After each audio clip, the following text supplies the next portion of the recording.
யானைக்கு பலம் அதனோட தும்பிக்கைனா மனிதனோட பலம் நம்பிக்கை. இங்கே உங்களுக்காக ஒரு கதை. ஒரு மாங்கொட்டையின் தன்னம்பிக்கை. அது ஒரு வேனிற்காலம். குற்றாலமலை அடிவாரத்தில் இருக்கிற ஒரு பழமையான மாமரத்தில் பல 100 கனிகள் காய்ச்சிருக்கு. அந்த மரத்தோட பெருமையை நம்ம சொல்லணும்னா, திரிகூடராசப்ப கவிராயர் எழுதிய திருக்குற்றால குறவஞ்சிங்கிற சிற்றிலக்கியத்திலிருந்து ஒரு சில வரிகள். கண்ணை மூடி மெய்மறந்து அப்படியே ரசிப்பீங்க. வானரங்கள் கனி கொடுத்து மந்தியோடு கொஞ்சும், மந்தி சிந்து கனிகளுக்கு வான்கவிகள் கெஞ்சும். என்ன ஒரு அருமையான வரிகள்! ஆண் குரங்கானது பெண் குரங்குக்கு சிறந்த பழங்களை தேடி பிடிச்சி பரிசு கொடுக்கும்.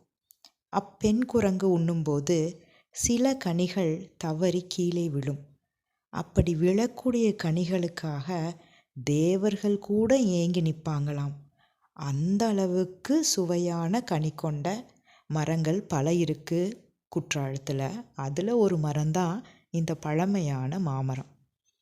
அந்த மலையில் வாழற எல்லா வானரங்களும் அந்த வேனில் காலத்தில் இந்த கனியை ஒரு தடவையாவது சுவைக்க மாட்டோமா அப்படின்னு அந்த மரத்தை சுற்றி சுற்றி வரும்.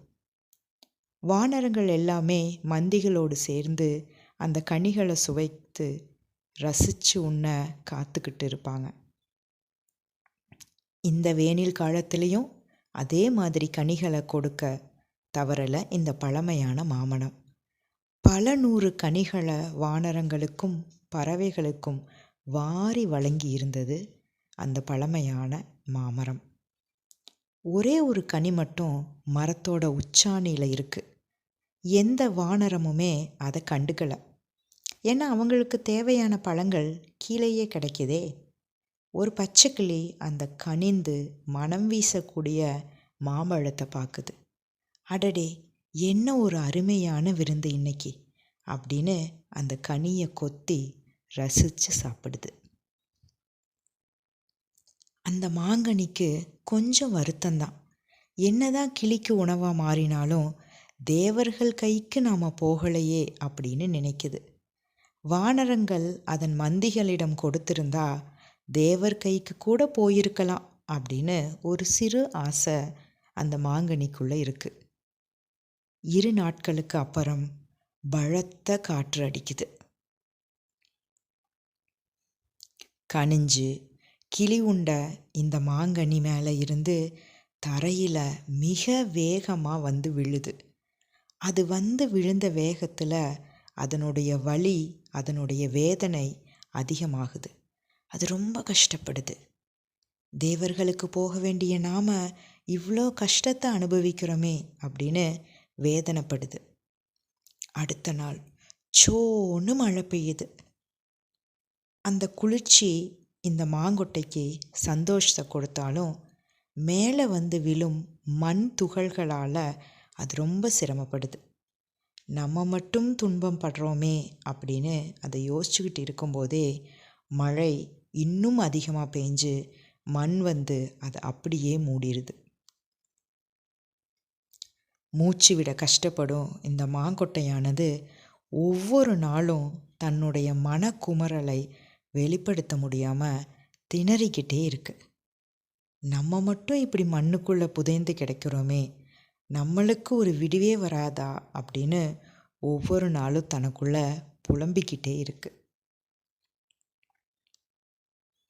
ஒரு இனிய காலை பொழுது. குயில்கள் இசைக்க, மயில்கள் நடனமாட, ஒரு அழகான விருட்சம் அந்த விதையிலிருந்து வெளியே வருது. அந்த மாங்கொட்டைக்கு தன்னுள்ள இருக்கிற அழுத்தத்தை எல்லாம் வெளியேற்றி விட்ட மாதிரி ஒரு நிம்மதி பெருமூச்சு. ஒரு வாரம் அது அப்படியே ரசித்து கொஞ்சம் கொஞ்சமாக வெளியே வந்து இந்த உலகத்தை பார்க்குது. 2 இளம் இலைகள், 2 இளம் தளிர்கள் அப்படியே இந்த உலகத்தை பிரமிச்சு ஆச்சரியமையாக பார்க்குது. அப்போது இந்த மாங்கொட்டை தன்னை ரொம்ப பெருமையாக நினைக்குது. நானும் இந்த மாதிரி வளர்ந்து பெரிய மரமாகி நிறைய கிளைகளை பரப்பி சில பேருக்கு இல்லை பல பேருக்கு உணவளிப்பேன், பல உயிரினங்களுக்கு இடமும் அளிப்பேன் அப்படின்னு ரொம்ப சந்தோஷப்படுது. நம்மளும் இப்படித்தானுங்க. பல நேரங்களில் கடவுள் நம்மளுக்காக ஏதோ யோசித்து வச்சிருப்பார். அது சில கஷ்டங்களை கொடுப்பார். நம்ம அதை தாங்கிக்க முடியாமல் நம்ம மட்டும்தான் கஷ்டப்படுறோமோ அப்படின்னு நினச்சி அழுது புலம்பி பல வாய்ப்புகளை இழந்திருப்போம். ஒவ்வொரு சோதனைக்கு பின்னாலும் சாதனைக்கான நேரம் காத்து கொண்டிருக்கிறது.